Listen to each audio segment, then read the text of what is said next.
We're going to shoot into a video today on why your looks and money are not as important as you think when it comes to leadership. And I want you to check this out. We're actually in Acadia, Maine right now, one of my favorite places in the frickin' world. Beautiful, beautiful day up here in Cadillac Mountain. So I thought it would actually be the perfect place to get you thinking a little bit about your leadership and about people being attracted to you. And what I'm going to explain here is why, after decades of research on the topic of leadership, attraction, and people wanting to be near you, people being drawn to you, I realized that your looks and money really don't matter that much. And frankly, I'm going to be honest here, anybody who says that they do has no idea what they're talking about.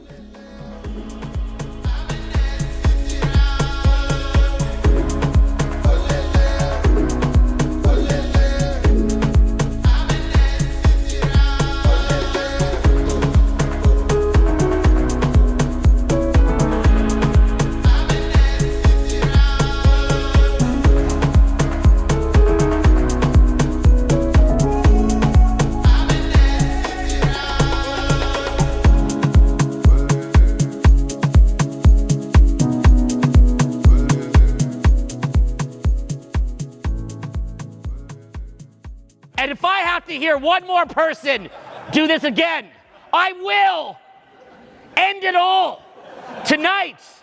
So you, and especially you, and all of you, do you understand, are gonna get this tonight so that I can do the day 3 and 4 of this event. Yeah. Are we in agreement? Yeah. All right. Thank you. By the way, I want to put the word out there that if you're somebody who teaches about social skills, attraction, anything about social dynamics, and you find what I'm saying surprising, if you're somebody with a large following and you influence a lot of people, and you find what I'm saying to be a little bit off the wall, please don't be offended by what I said. Actually, I didn't mean to make offense. Reach out to me, okay? Hit me up on a direct message, and I will take you out. Because I care about people getting the right information, I will personally take you out completely for free. I will never tell anybody that I took you out. I will never publicize it. You've never seen me ever go public saying, oh, I hung out with another teacher and they sucked or anything like that. I will personally take you out. I will show you how it's done. I promise you that what I will show you will be mind-blowing. Okay, it will be mind-blowing. And what you're gonna watch is me absolutely, utterly take over every single venue that I go to. And it's going to be something that just is beyond anything that you've ever seen in your life. Now, the truth is what I do is incredibly, incredibly easy. It's a joke how easy it is. It's actually a joke that this is even a business. And it's actually an 8-figure business. It's a joke that it's even a business. Because all that is really required to do what it is that I do is have a couple of basic level understandings. So I just wanted to jump in the video to let you know that I'm actually out here today on the beach, practicing what I preach, doing all the things that I tell you to do in these videos. I don't just do seminar videos where I tell you that you should work on your social skills. I go out and I meet and talk to people all the time. Now, as I'm out here doing this, here's what's funny. I've got students that are out here with me watching exactly what it is that I do, and they're kind of blown away by it. But then what I'm doing that I think is blowing them away even more is I'm showing them exactly how to do it so they can get the exact same result.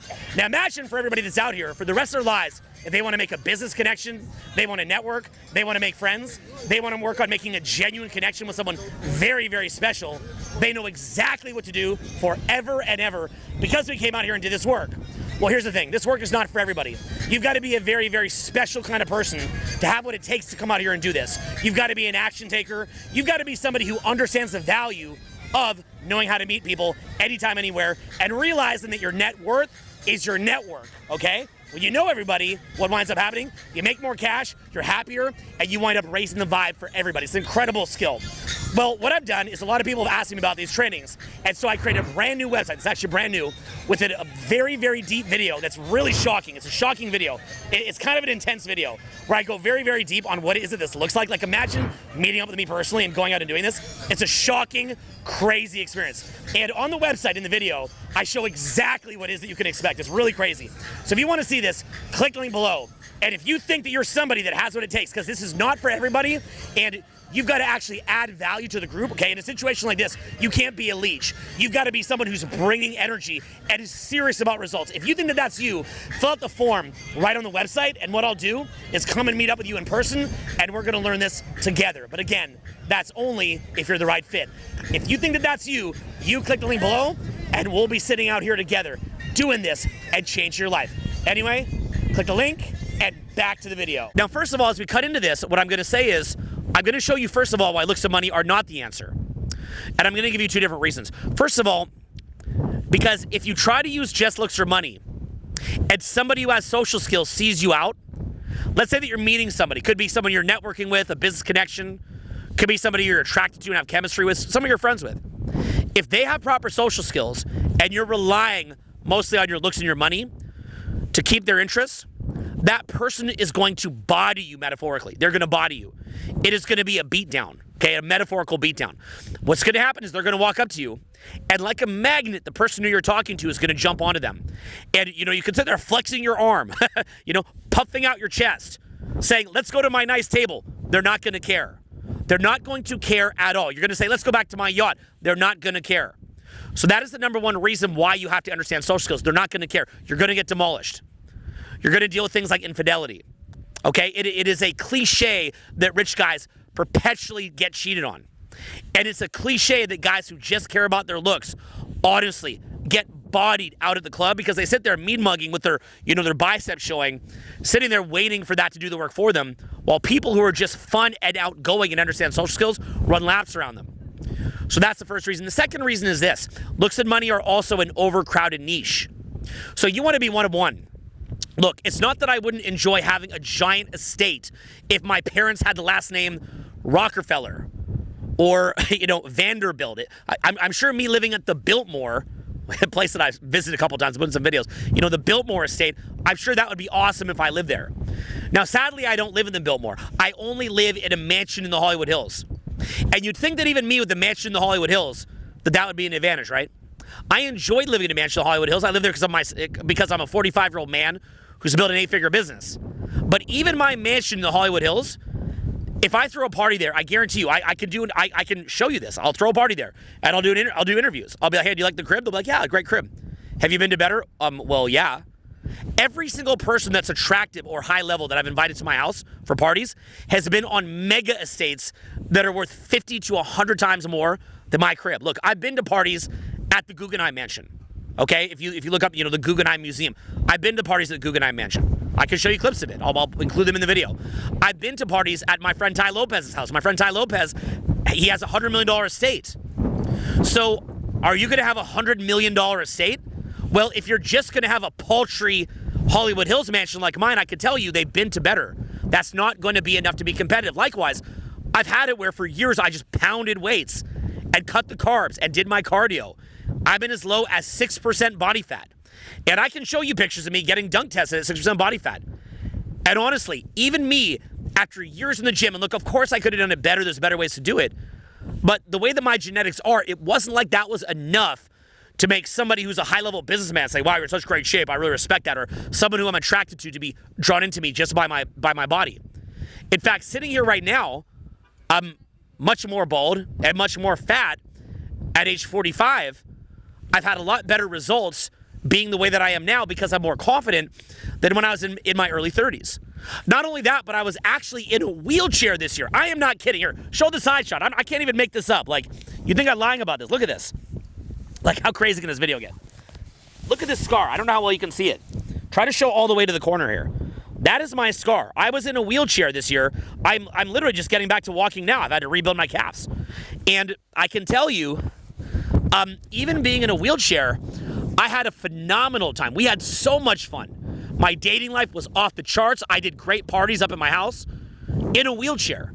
Let me also be clear about this, that if you're relying just on your looks and money, with what I understand, I will demolish you from a wheelchair. In fact, I will show you that now. I still have the wheelchair, okay? So you've got to understand, you will get laps run around you when you're playing in an overcrowded niche and you don't understand social skills. I believe that making money is very, very, very important. I believe that being in shape is beautiful and amazing.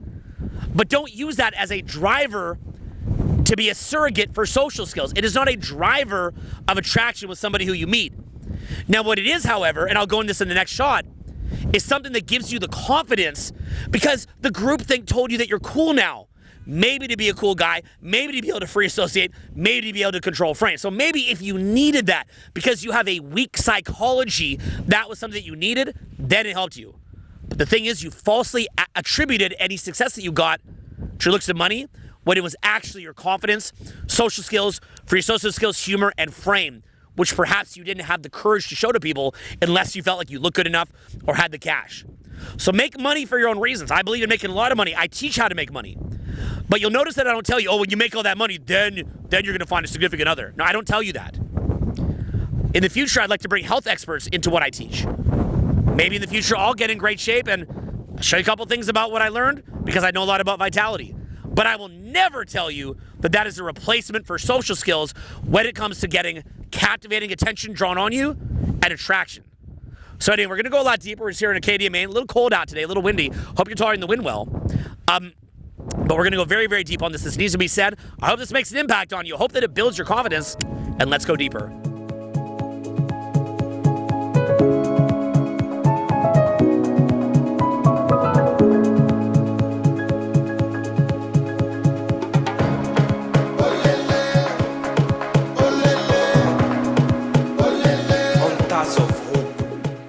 So what I want to do next is relate to you what it is that I'm seeing from my vantage point. I'm just going to try to give you the lay of the land of what it is that I see as a coach.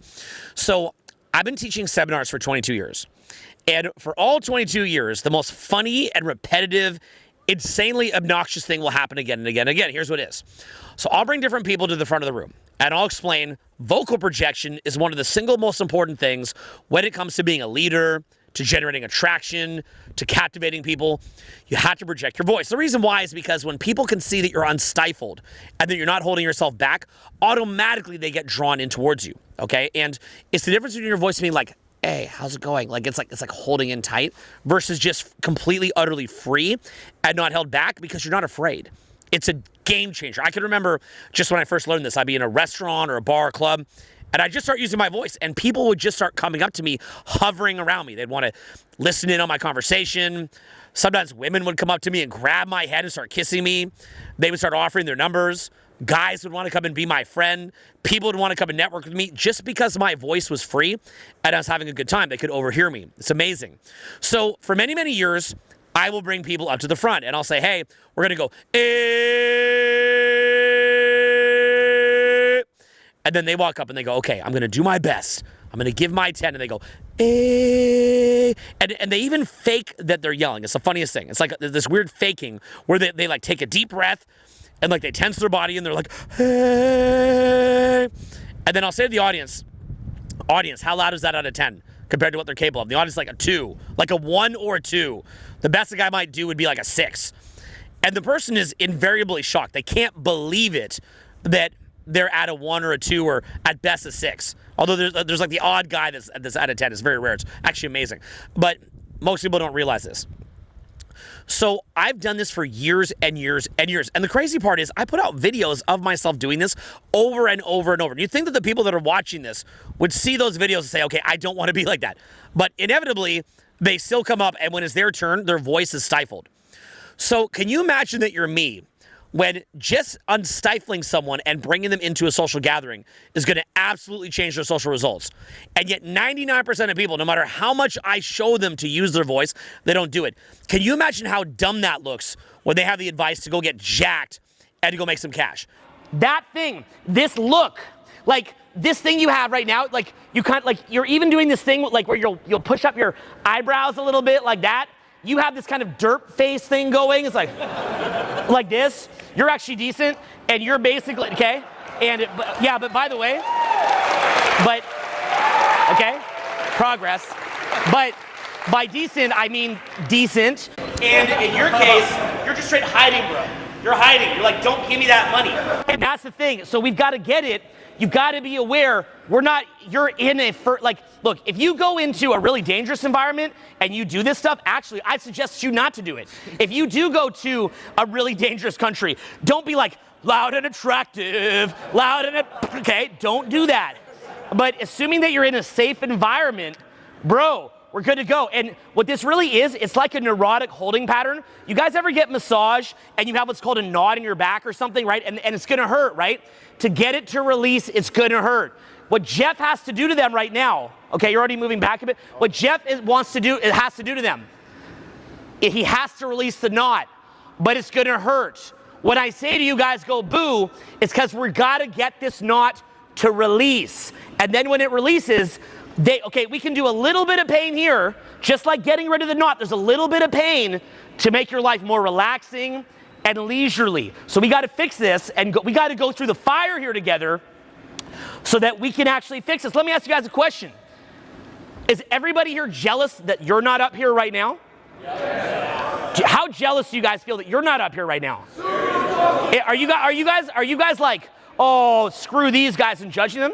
No. Are you guys thinking they're awesome for having the guts to come up here? Yeah. Okay. So that being the case, understanding that no matter what you do, most likely something as simple as your voice isn't even going to get fixed. Can you imagine what other things you aren't going to fix, such as the ability to talk and talk, the ability to free associate, the ability to be funny and have a sense of humor, to be witty, to push and to pull, to control different social underlying frames and the context and meaning of that interaction, understanding how to lead an interaction. These are things that are not just going to solve themselves. And so what you'll see is whenever I get in a seminar, I'll see these different guys, they're like, I've been working for years now with my money and my looks and so on and so forth. And you bring them up to the front, they can't hold a conversation, can't make eye contact, body language is tense, don't know how to use their voice. Or conversely, sometimes you will see a guy who is good looking, who does have those things down. But the problem is, a lot of what it was that helped him to not self-monitor and to accept himself was the fact that he thinks that he fits into society's ideal. So what you're not realizing is that there's many different triggers that cause attraction, chemistry, you being captivating, people wanting to socialize with you. And these are things that looks and money are not necessarily going to fix. And so what happens is that invariably, these guys go out to a social gathering and they've put a lot of time into this and they're very deeply invested into it. And then look, someone like myself comes along, or like people who I've worked with come along, or like my friends come along, or just people that are naturally social, which is very rare, but sometimes exists, come along, and they wind up running circles around them. And they can't figure out why that is, and they're being confused. Now, the problem is that people are really struggle to understand nuance. So when I say looks and money don't matter, then people say, oh, does that mean that you should get unhealthy and get cancer? Does that mean that you should be broke and not be able to pay your bills? And meanwhile, I have piles of videos about the fact that I have not been sick in 13 years as I'm recording this, and that'll be longer in the future. Hasn't been since 2012. Likewise, I put a lot of content out about making money. I just explain a simple nuance. It is not a driver of attraction. That's all that I'm saying. I think it's amazing to get fit, to make cash, all that, but it's not going to drive attraction. And how many guys do you think that where I've been at their mansions and they've got people there and I wind up grabbing all the social attention? I have gone out and into social gatherings with famous billionaires that I coach. These are guys that have celebrity for having so much money.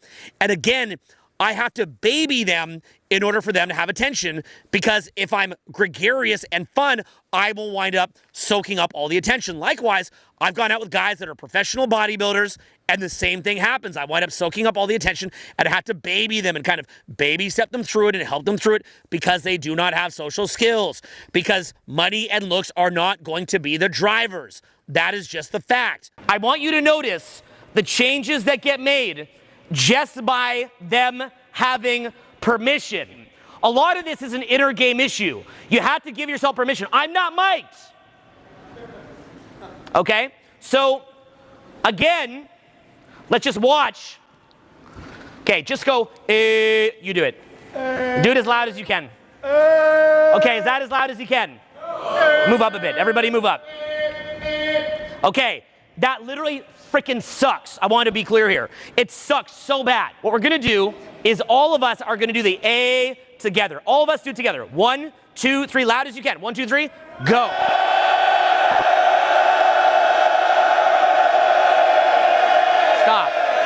Okay? Now you do it as loud as you can. Stop. Okay, he had it. Now he's shaking in fear. No one's going to hook up with him, but he's getting better.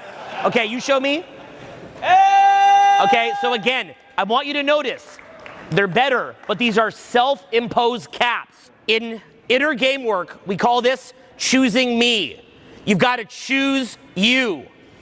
You've got to choose you. When we do it together, it's easier. Now, what we're going to do is we're all going to do it together, but then everybody but you is going to stop, and you keep going. So get the feel of what it feels like, and then when we all stop, resist the urge to stop and keep going.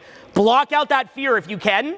Get present to the moment, and just keep on that kind of note and everything Jeff taught, okay? One, and when I do this, all of you stop except you, okay? 1, 2, 3.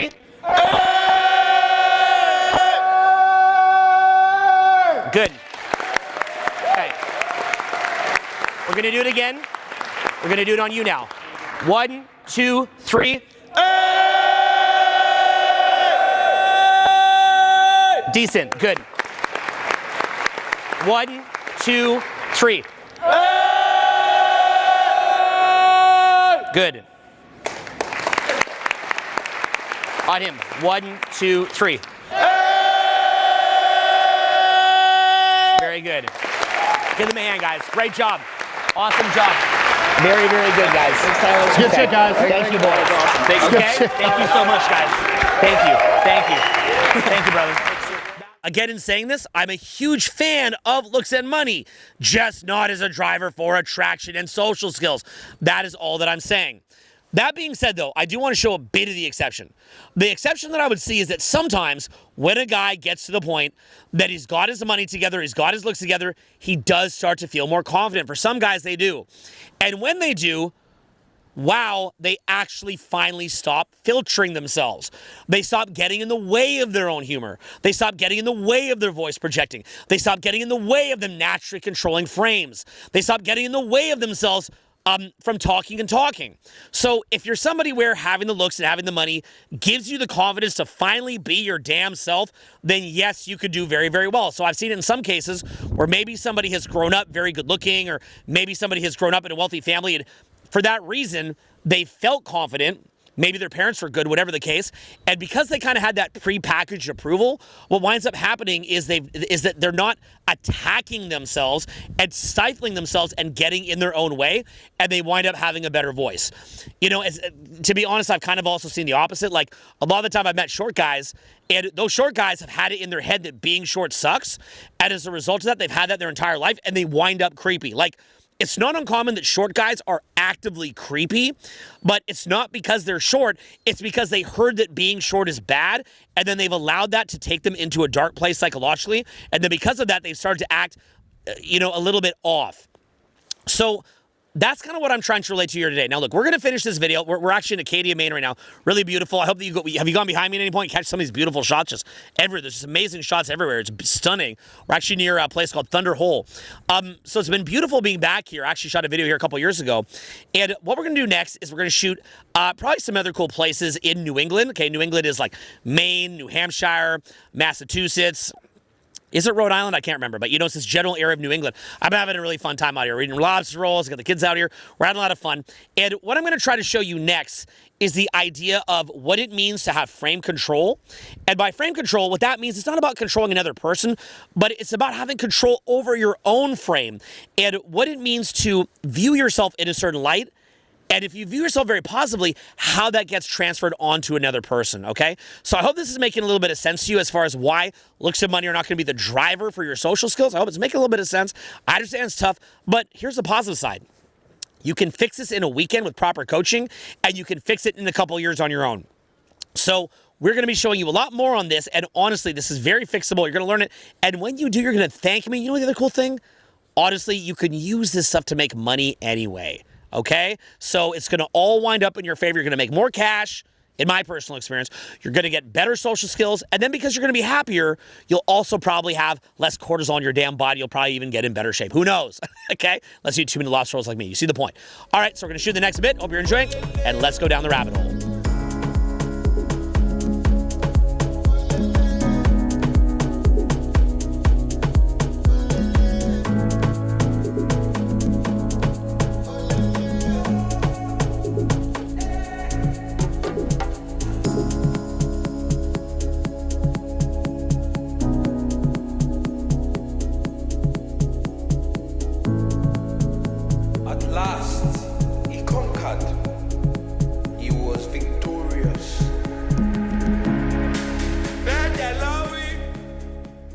So we just drove down from Acadia, Maine to Cape Cod. We're in Provincetown right now. And the next thing I want to go into is this idea that people will do anything to avoid that one task they have to do, or that one change they have to make, or that thing that scares them. They will do anything to procrastinate, including what you might call productive procrastination. Now, this actually became a bit of a trend in recent years because things like cold plunge or sauna or meditation or doing a little hike in the morning before you get to work on your business, those can actually be a very, very good thing. They could actually be great.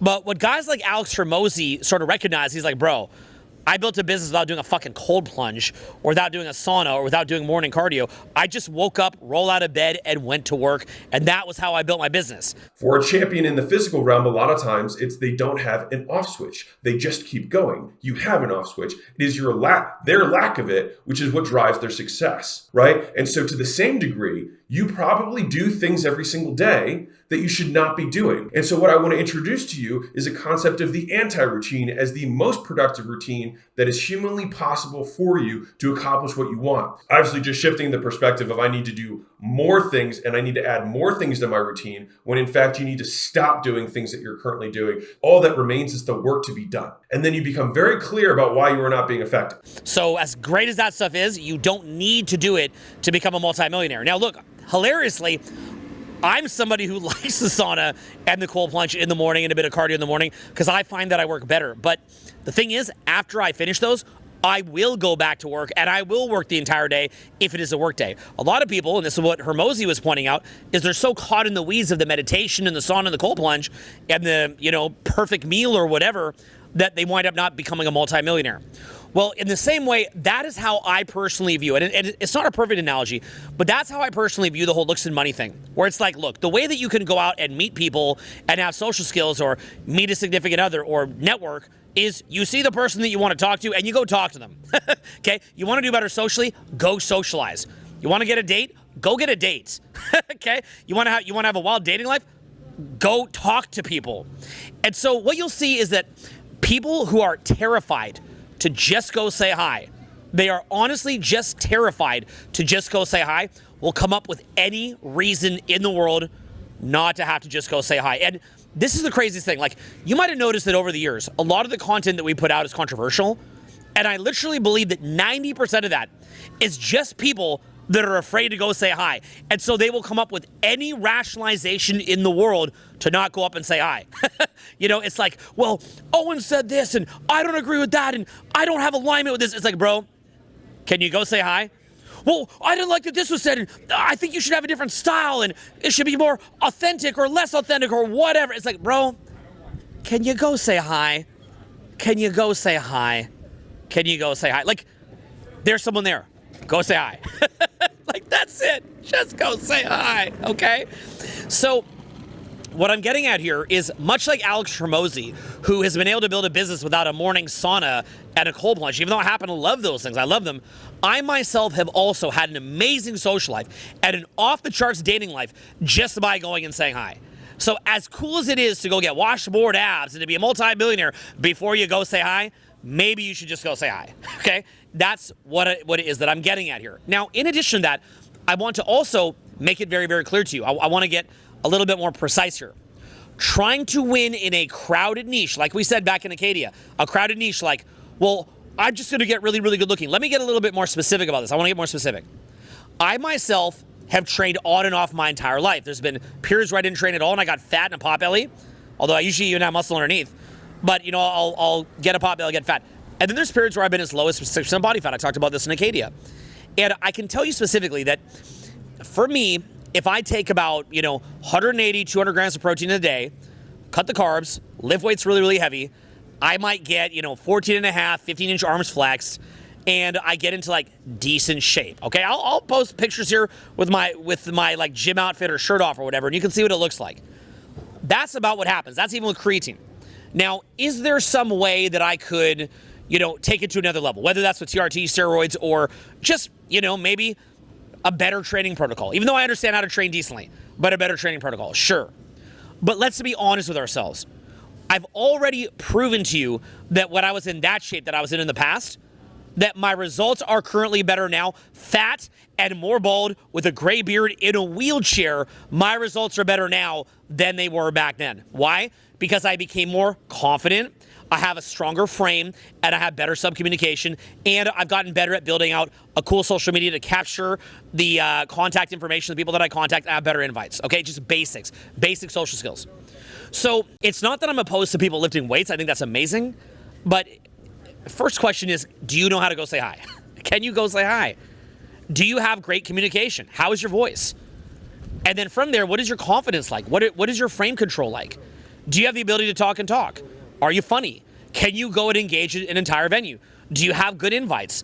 These are the things that I would be looking at, okay? And I can tell you that, I'm at a point where for me to go from, say, 100K a month to 200K a month would be basically nothing. Like, that's a joke. But I know that for a lot of people, just to even get to 100K a month is a big deal. And for them to go to, say, 200K a month, that would be like a huge deal, okay? Let me explain it to you. I've blown way past that. Going from 100K a month to 200K a month, nobody's going to see that and have a change in impression of you based on the fact you went from 100 to 200K a month. And for the average person, much like me with my fitness, that would be kind of like on the high end for the average person. So maybe you will go on to become this mega rich millionaire who has the Guggenheim mansion. Except like what I already tell you before, it's the same thing.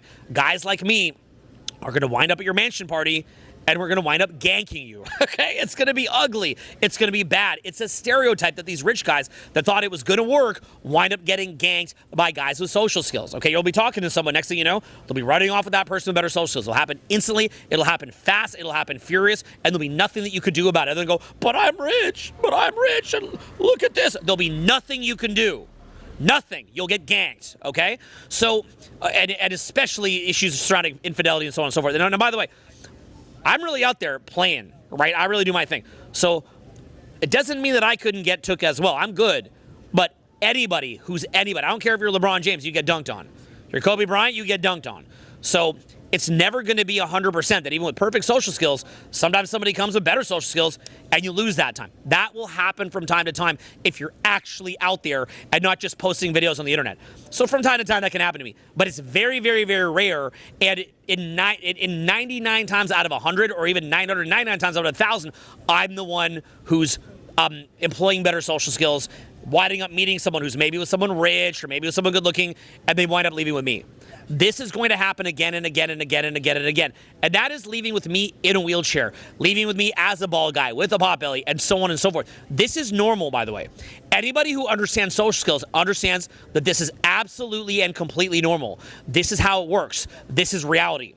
Now, let me tell you another thing. A decade ago on the internet, this was well known. This was not controversial advice. And the reason why was because if you remember back in the day, there was things like prank videos that were posted. And people would post prank videos, and they would just censor the faces and post prank videos. And videos about dating used to exist like that as well, and that at the time, just socially, it was regarded as kind of a funny prank. Later, there was an evolution in how people think about it. Now people don't like it so much. So as a result of that, you're not going to see footage of actual social interaction anymore. It just doesn't exist. Weird because, you play basketball, and then you see how basketball is played. You see music, you see how music is played. But with social skills, you can't post that so much because just can't do it anymore. Okay, you probably know why. You can probably guess and why I'm stammering, okay? So that's fine. I have heard that, I've listened, and that's okay.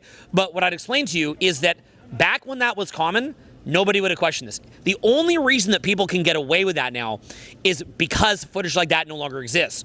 So because that footage doesn't exist, because, we've prioritized sensitivity over objective knowledge, as a result, now people can run around claiming the looks and money thing, and they can get away with it. Because when the cat is away, the mice will play. But you would have never, ever, ever seen people getting away with saying things like that back in the day. They could try, but they could never pull it off. So that being the case, I would just urge you to maybe find some of that old school wisdom and realize you have to cultivate your social skills. So what I'll do is I'm going to shoot over here a little bit in Provincetown, and we're going to go a little bit deeper on a couple of the social skills that you got to cultivate. But I'll be honest with you, it's more than I can even cover in this video. But we'll cover a couple, and then we'll wrap this up.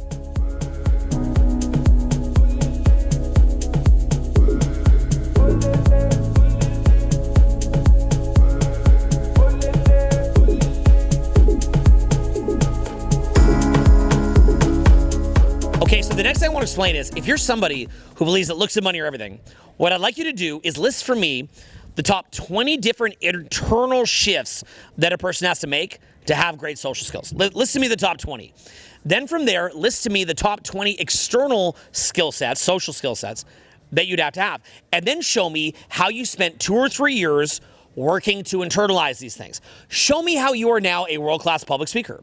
Show me how you're now able to go into any venue and have the vast majority of people really excited to talk to you, and how you're probably going to be the most popular person there. Show me all that. Except you can't. You can't do it because you don't even know what those things are. So in other words, you're somebody who literally just believes that social skills is that you walk up, you go, oh, hi, if you even get that far. You probably don't. And then you're just like, so what's up? Like, how's it going? And then you're like, oh, that didn't work. Oh, it didn't work. Because you didn't take in the actual instructions at all. And then what happened is then you go, oh, I'm just going to lift weights. And I'm going to make some cash. Like that, right? Yes. So, in other words, what it is that you're doing is you're not actually doing anything. You're just, it's like if I tell you you have the capacity to punch through a wall, and then I show you how to punch, but you don't really learn how, and then you just punch through the wall, break your hand, and you say it cannot be done. That's really what it is. So you haven't actually made those shifts. So what I'm trying to say to you is that you should have top to bottom understanding of the inner shifts that a person has to make, and then the outer shifts in their behavior. You have to understand that. You've got to be a crack communicator, really good. You've got to be great at socializing. Learn how to do that. Now, let's go next into what are the actual skills that you have to learn if you want to be great at socializing. Well, what I'm going to do is I'm going to just talk about a couple. And this is really a much, much deeper topic. But the first one is you've got to build what's called a great frame. What does it mean to have a great frame? A great frame is a great internal set of beliefs. And in any social interaction, there is one person reacting more to the other person than that person's reacting to them. And so in a conversation, you can see who is doing what's called controlling the frame, who is holding the frame. So if your frame is you're amazing, you're very attractive, you're awesome, you're somebody whose time is in demand, then when you talk to someone, you can see if you've maintained that frame via the external behavior. We call that subcommunication. And that will come out in the communication. So you can look at any social interaction and you can clearly see, does this person think that they're the prize in the interaction? Does this person think that they're the desirable one? Does this person value their time over just getting attention from the other person, and so on and so forth? That is blatantly obvious if you know what it is that you're looking at. In any social interaction, there's one person reacting more to the other person, and that person reacting to them. So whose frame is caving to whose? If your frame is very, very strong, then you're not going to be socially pinging off the other person for approval of that frame. And then if they keep talking to you, inevitably, you'll have a gravitational pull and they will fall into your frame. That is going to happen almost in all cases. So you can look at a social interaction and say, is that happening? That is called internal strength of belief. Now that belief could be curated just by actually examining certain beliefs and just choosing to internalize them. Or it could be done by creating positive reference experiences. To create positive reference experiences when you don't have them initially, you could do what's called fake it till you make it. I'm not a fan of faking it, but sometimes you can fake it till you make it. In other words, you just kind of psych yourself into thinking that you're awesome. And some people, maybe people a little bit less socially savvy, fall into it. And then from that, because people a little bit less socially savvy fall into your frame, because it's kind of a fragile frame, but they fall into it because some people will. Some people just believe anything. Then all of a sudden you have some positive social experiences. Then you focus on those while ignoring the negative ones. And then you can build a little bit more of, legs on the table of your beliefs. So that would be building a great belief system. You can either just choose to build a great belief system, or you can go out and actually have positive reference experiences. Now, from there, you can also become more present to the moment. That is taught by not focusing on the past, not worrying about the future, but being very, very present. If you're very, very present, that in a way sort of simulates having amazing beliefs, because when you have amazing beliefs, you stop thinking so much because you're more comfortable. So just the mere act of studying meditation can help. Another way that can help is that you just choose to focus on the positive. Okay, so you can shift your beliefs, but you can also shift your focus, which is very, very nice, right? If you just focus on the positive, that helps. Another one is shifts in your physiology.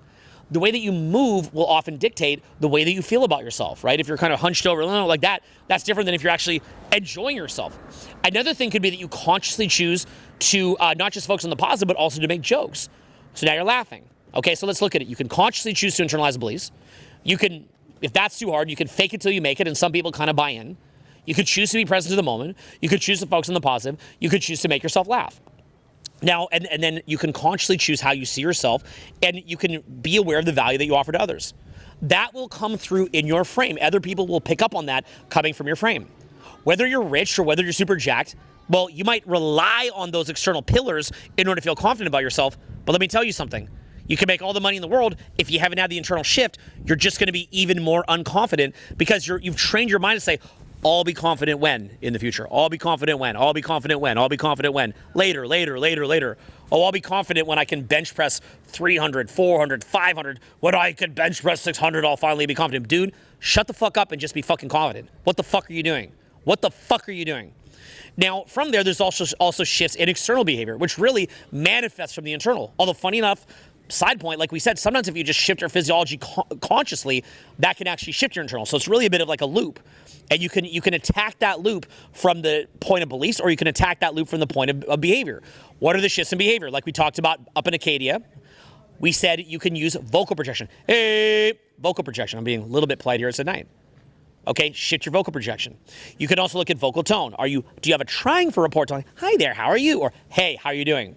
Right, so you could have an up talk or down talk. You could do things like it makes shifts in tone in order to captivate, such as stretch, or boom, shotgun, or staccato, stretching it, staccato, shotgun, things like that. You can actually make it captivating by shifting in cadence. You can become a little bit quieter, then louder in order to keep people entertained.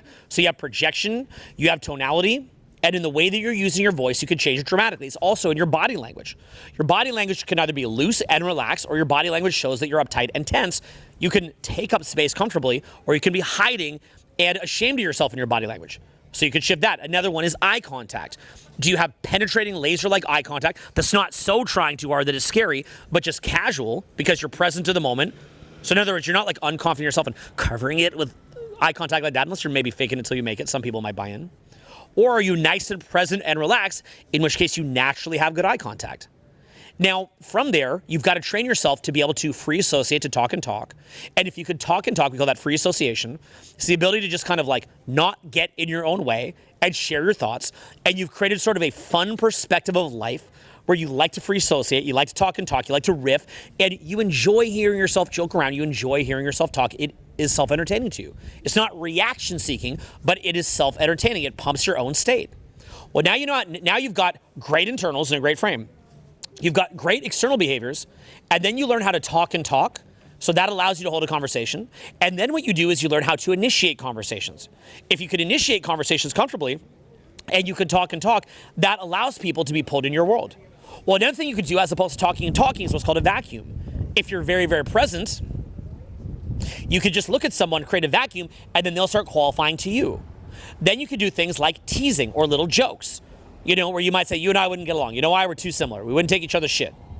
That's a funny joke. That's teasing. That shows someone that it's not meant to insult them. It's meant to generate trust, and will, in most cases, generate trust because you show that you're not trying to take anything from them. That you could congruently tease a little bit because you're not wanting anything. Now, from there, you can also learn to give qualifiers. Oh, I like this about you, or I like that about you. And it's something other than their money, other than their looks, other than something superficial, but shows that you observed something in them that was cool, and they earned it. So then you show them that you might tease them, that your approval is not guaranteed, that your time and energy are not guaranteed, so you're someone whose time is in demand. Maybe you generate some social proof around them so that they see that other people want your attention, but when they do something especially cool, you acknowledge it, which then shows them that if they try a little bit harder, they can get your approval, but if they don't try hard, you might tease them, and you'll be the center of attention, in which case your approval's in demand, and then they want your attention. You can dramatically shift the buyer-seller dynamic by working a venue in a way where you have most of the attention because you're being casual talking to everybody. Then what you could do is you could also work on your social media. Put in some good photos. You don't have to be in shape or super rich. Just put in photos of you having fun as opposed to photos of like a blurry dinner plate of what you ate and something super creepy looking. But just show a story of who you are in your photos and in your stories. You don't even have to have 1 million followers. Nothing like that. People don't care about that anymore. 2016, maybe they're impressed by social media influencers. They're not now. From there, you have cool invites. Maybe you have a party. Maybe you have a little hike that you put on. But something where if someone maybe even wasn't that into you, but they just thought what you're offering was cool, they'd come and see you. But guess what? In that environment, when they come and see you, you actually are someone who's well respected. Also, you have a cool venue to say, let's go to right now if you meet somebody out. Or if you can tell that they're really into you, you say, hey, we're going to go back somewhere very private. and you understand these things, and you have what's called social awareness and social calibration. So via this process, ideally you get more confident and you have additional mental bandwidth, and now you can see outside of yourself at who you're talking to, and you can read how they're responding to you. Because you're not so trapped in your head unconfident, and you're very free and loose, so now you can actually shift that awareness into how the other person is perceiving you. You can read the temperature in the room, you can read how you're making them feel, and then in that way you can connect with them more deeply and not go overboard with them, but you're able to have it to where it's a win-win, and you can see that they're very, very comfortable. At any time that you have that in doubt, just check and ask.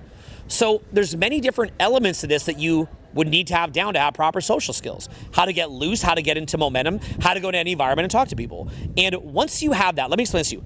If you've built all that, if you built it all, and you still can't figure it out, and you've got all that down, and you could honestly meet up with me, and you could show me that you've got that down, and you still not have the results you want, well then, to heck with it, okay? You could just go out there and just build your business as a hermit for 10 years and come out and maybe somehow, some way that'll be more productive, okay? Because finally, you will have the gazillion-dollar estate. Of course, you'll have guys with bigger estates that'll outcompete you, and then guys like me will come to your party and outcompete you, but somehow that will fix it, okay? Or you could say to yourself, you know what, I've got to put in a little bit of time on this, and here's the last one I'm going to make, and this will be the last point of this video. I'm going to talk to you how you can make money off of this. I think that's like the great last point. You can actually make money by doing this, and we'll talk about that next, and then we'll wrap up this video, and I hope it's helped. Let's do it.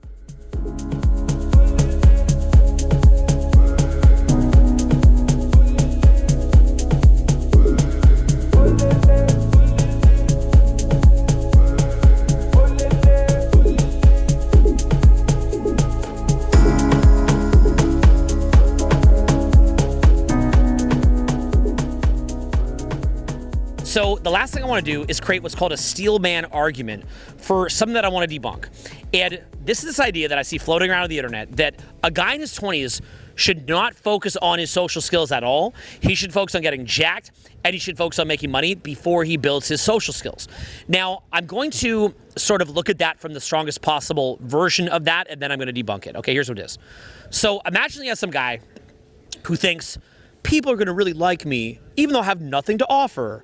But I'm just going to run around trying to get people's approval and, you know, see if I can get some woman to like me when I'm really just a scrub. But maybe I can fake my way through it and get her to like me. And maybe I can get all this respect when I have nothing to offer whatsoever. And in doing that, I can avoid the hard work of going to the gym, and I can avoid the hard work of making money because I can just run around faking my way through it like some kind of Hollywood scammer. And obviously, when certain teachers see that, they say, hey, look, don't do that. Instead, what you should do is focus on getting famous. Now, the thing is this.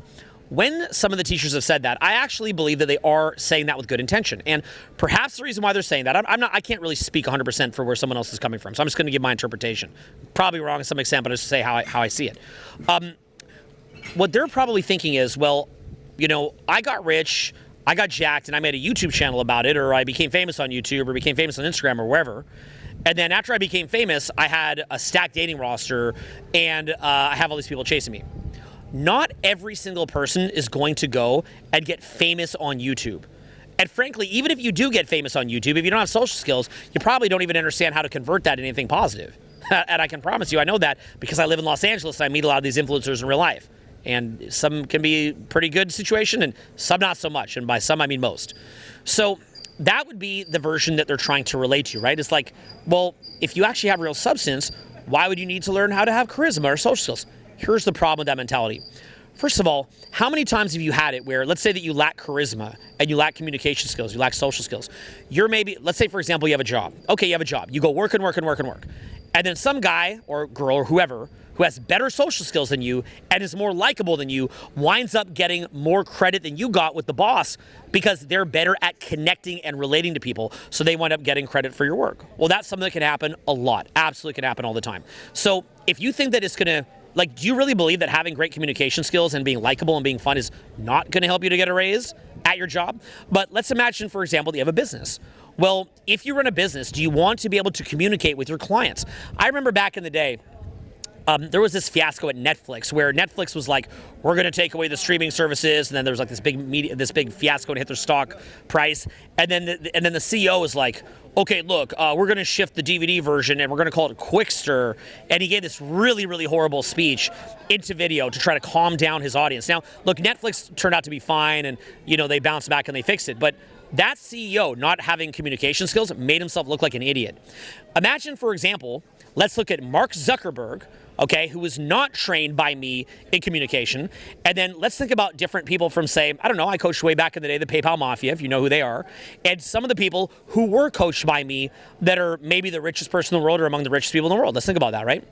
Mark Zuckerberg, he's got these big bug eyes. He looks very, very serious. And he winds up pissing off almost everybody.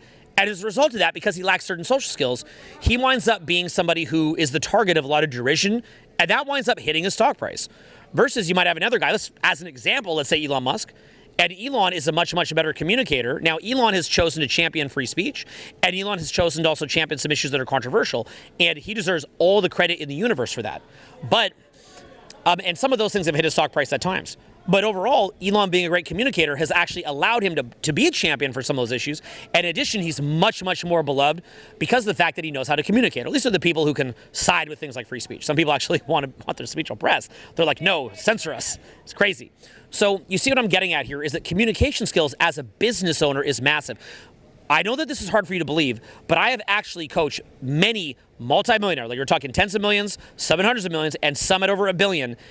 And I've coached them on communication because they come to me and they say, I am screwed because I'm this super rich guy, but I do not know how to communicate with my clients, and I do not know how to communicate with my staff, and it's an ongoing problem. Now, so let's look at this. If you're a guy with like a basic scrub job, you're going to take a hit financially if you don't know how to communicate.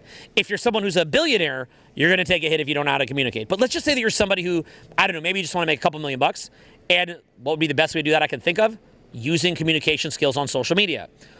Here's something that you don't understand. The very second, back in like, it was maybe 2006 or 2007, that I saw the epic squirrel meme and the Star Wars kid meme on YouTube, I looked at it and I said, I'm going to be rich. I said, oh, I'm already a millionaire. The second that I saw that social media existed. Why did I say that? Because I understood inherently that if they were going to build this infrastructure, this technological infrastructure of social media, and that it would be there to serve people that are influencers, I said, wait a minute. So I have spent from 2002 to 2006, that's 4 years, maybe 5 years at that time, about half a decade working on my social skills, out just chatting people out. But now that they've built an infrastructure, a multi-billion dollars, is it in the trillions of dollars now? I don't know. You could look it up. Infrastructure, because I have gone out and worked on how to chat with people and communicate with people and gotten better socially, had improvement there, well, as a result of that, I can now apply those social skills using a $1 billion infrastructure. That means if you don't realize that if you've been studying my stuff for 2 or 3 years or 5 or 10 years, and you've actually made great progress because you did the things I told you to do, you are literally sitting on top of a multi-million-dollar business in most cases. Because, I'll try to break it down simple. Let's say that the average person who had no social skills said they want to create a social media account. YouTube, Instagram, as of the time of recording this, in the future be some other social media platform. Those probably don't exist anymore. Who knows? Who knows? Well, if that's the case, they would have to go through a shift. They'd have to go through a shift in all the communication things I just talked about in the last shot, which is basically they'd have to go through that shift in their belief system. They'd have to learn how to control their focus. They'd have to learn how to control their physiology. They'd have to learn how to self-amuse. They'd have to learn how to control their mind to be good on social media. Likewise, they'd have to learn how to use their voice. They'd have to learn how to use their eye contact. They'd have to learn how to use their body language. They'd have to learn frame control. They'd have to lose humor. They'd have to learn humor. They would have to learn how to be self-amused. They would have to learn how to control frames, et cetera, et cetera. They would have all those things that I described just over there. They would have to go do those things. It might take them a year, 2 years, 5 years, depending on how natural they are with it, okay? Just like in social skills, some people are more natural than others, but everybody ultimately has to learn. So if you've been studying social skills for 5 years, you're now sitting on top of a multi-billion-dollar infrastructure that is built to make you famous. And if you understand monetization, which frankly, if you've watched my stuff over the years, I'm the champion of how to monetize a small or medium-sized list. As people come to me for that as well. You could actually go utilize the multi-billion-dollar infrastructure and apply your communication skills to that, and you could become a multi-billionaire within 2 or 3 years, in most cases. So, okay, let's isolate ourselves with horrible social skills, be some kind of like involuntary celibate, have a crappy life, like not enjoy our 20s at all because you're lonely, and then in the process, not take advantage of a multi-billion dollar infrastructure to become a multi-millionaire within 2-3 years in a lot of cases if people use it properly, and based on what I teach you in communication, you could. Or let's go become a billionaire, but then not even have communication skills and wind up like poor old Zuck, Right? Old bug-eyed Zuck. I'm learning jujitsu now, guys. I'm cool, right? You can wind up like that. Or you can wind up being an employee and working that, and then having other people getting the credit for your work. So understand that there is no reason in hell not to learn social skills in your 20s. It has to be viewed in the same way as lifting weights. It has to be viewed in the same way as building your money. So my recommendation to you, frankly, is as part of your life, not to create attraction or for social skills, but as a part of your life, get in as good a shape as you can in your 20s, because frankly, it's easier to build muscle in your 20s. You have higher testosterone, build a base. Build as many entrepreneurial or business skills or employee skills if you want to have a job in your 20s and 30s as you can, because money's important. Look, I'm sitting here. You're watching me on a trip to with my family to Acadia National fucking Park. I'm in Kennebunkport. I'm in Portsmouth. I'm here in Provincetown and Cape Cod. My kids spent the day in Nantucket. It costs thousands of dollars to send them there. Tomorrow we're going to Martha's Vineyard. Okay? So if that's the case, of course I like money. You should love money. You should enjoy it, but don't view that as a driver of attraction or as social skills. It's just something you do for you. Like, isn't it okay that you could just make money for you? Isn't it okay that you could just get in shape for you? Isn't that okay? Well, it is okay, and that's why you should do it for you, but not as a driver or surrogate for social skills. And lastly, you should actually learn to get tapped into God. And if you don't believe in God, then learn to get in the zone or learn to find your true purpose, North Star, whatever you want to call it. But build a spiritual foundation, because even with social skills, money, and a fit body, if you don't have that connection to God or some kind of true north that drives you, you're going to feel empty anyway. So cultivate that too. But understand that while these things are related to a decent extent, they are also separate to some extent. And the reason that I emphasize to people that your looks and money are not drivers for attraction is because, like I said, I go out every night. Every night I see rich guys. Every night I see jack guys, and I see them getting ganked. Okay? And who's the one doing it? I don't know. Okay? And it's also my friends. So understand that you'll walk out, you'll bring sand to the beach and you'll go home without your sand. And I'm watching that happen every single night. I'm watching as really good looking guys come on trainings with me. We go out and we hit the club. And often if they have less confidence than some little short bald guy, the short bald guy's cleaned up. Well, the good looking guy's like, I thought this would work. I thought this was easy. And I've seen that for decades. All that I'm not trying to challenge the new emerging narrative. I don't care about that. I don't care. Look, I'm 45 years old. I'm just enjoying my life right now. I'm here with my kids in Nantucket. I got better things to do than beef with somebody who says that you need money and looks. I'm trying to show them, though, if they're watching this, and I'm trying to show you that social skills is something that has its own independent value and something that you need to cultivate if you want to get the best social results. So like I said at that last shot, and kind of quoting Hermosi, yeah, cold plunge is awesome. Sauna is awesome. Clean diet's awesome. But in his case, he just woke up and he just went and made money.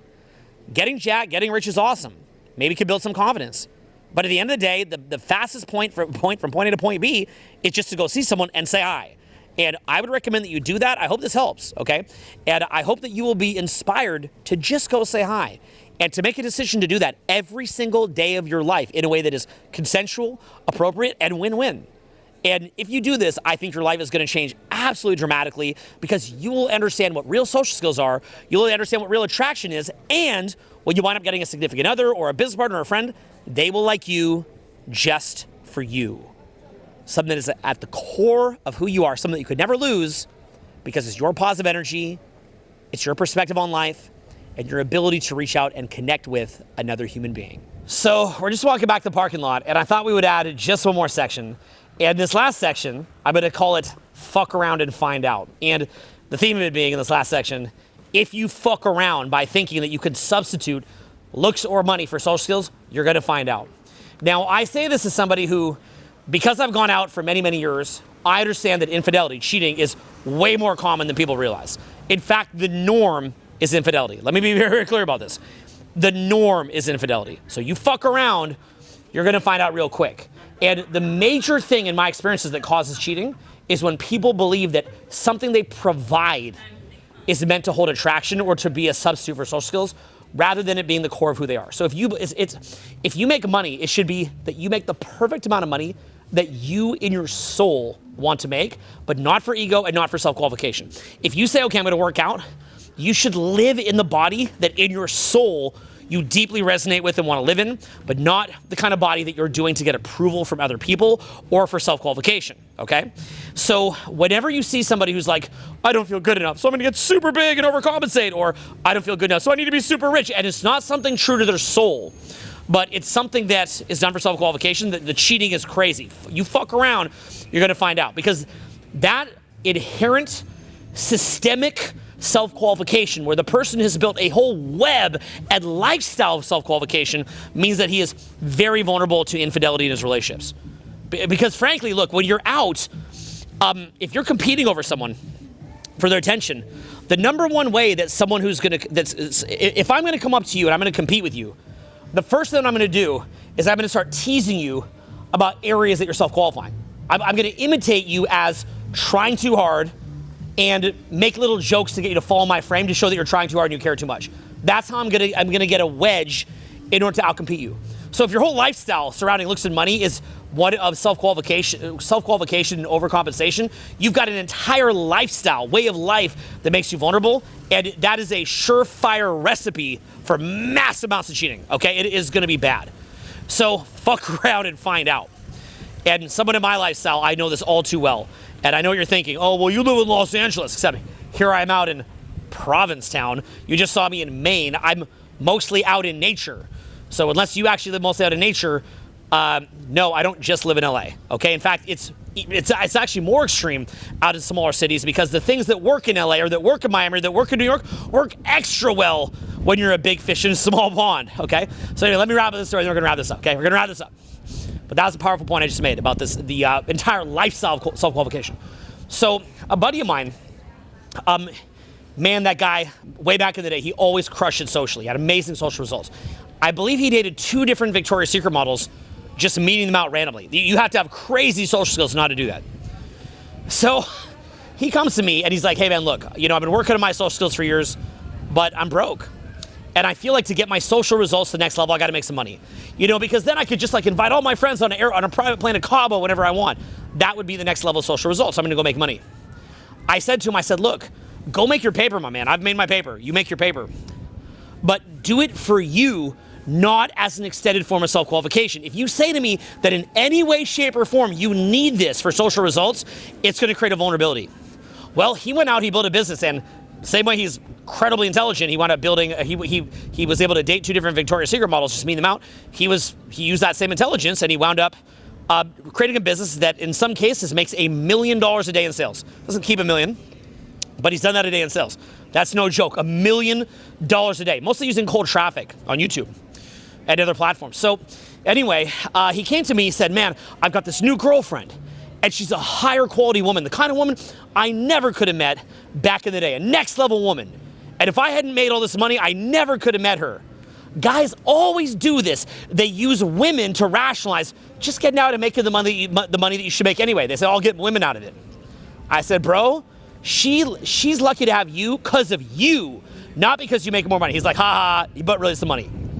Anyway, here's what happened. A couple years later, I saw him at a gym late at night. He's my great friend. If you know who you are, what's up, my man?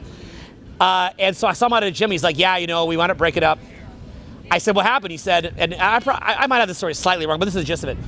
He said, we were at Coachella, and she kept getting these phone calls, and then she just ran off from Coachella. I think she cheated on me.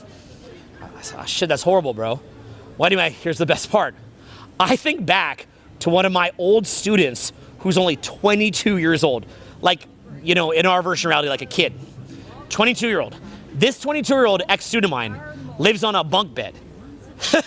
A fucking bunk bed, okay? My buddy who already had dated 2 different Victoria's Secret models and gotten to $1 million a day in revenue in his business, but who did so believing that the money is what got him his girlfriend.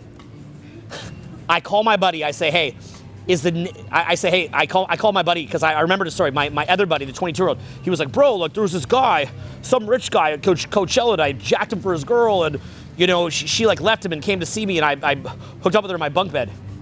I put 2 and 2 together. I call him, I say, yo, is this her name? And my buddy goes, yeah, that's her. So I said to my rich buddy, I said, yo, my 22-year-old buddy hooked up with your girl in his bunk bed, and he's broke. The conversation over the past 15 years, it's come full circle. Proof. I was right. Sorry, that's so wrong. That's so wrong. Delete, except for leave it. So the point being, here's what I'll leave you with, and we'll just kind of wrap it here, right at this lobster bit. This is a great restaurant, by the way. Ate earlier. The main point, actually, we'll go, let's walk to the parking lot because we got to get home. So the main point I'm trying to leave you with is, it's actually a complicated story, because while my buddy, who got $2 million a day, got cheated on, at the same time, who won? He still got a business that makes $1 million a day. So hey, you know what? If him thinking that getting a business that'll make $1 million a day will get him the right girl, motivate him, he came out on top anyway. So my buddy, who hooked up in the bunk bed, who was really good at not self-qualifying, he came out on top because he had a little fun, I guess. My buddy, maybe he got his heart broken, but he also came out on top. So hey, look, if you're somebody who it makes you feel motivated, you know, to make money by saying the girls will like it, well then use that as a motivation. And then at the end of it, when you get cheated on, then you can say, you know what, I realized that was just a fake motivation, and now I'm gonna go back to building my social skills.